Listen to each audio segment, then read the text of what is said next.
ang paglalakbay ni Don Diego at ang awit ng Ibong Adarna.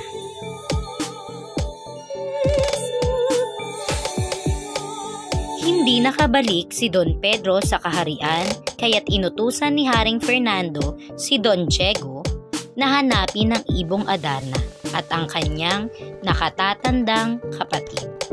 Naglakbay si Don Diego ng 5 buwan at nakarating siya sa bundok Tabor at sa mahiwagang puno ng Piedras Platas. Nakita niyang walang ibong dumadapo sa sanga ng mahiwagang puno. Humiga siya sa isang kakaibang bato na nasa ilalim ng Piedras Platas para maghintay sa Ibong Adarna. Pagdating ng Ibong Adarna, kumanta ito ng 7 beses at nagbago ang balahibo ng 7 beses. Ito ay tinatawag na pagkukoplas. Katulog si Don Diego dahil sa kanyang kanta at dumumi ulit ang Ibong Adarna.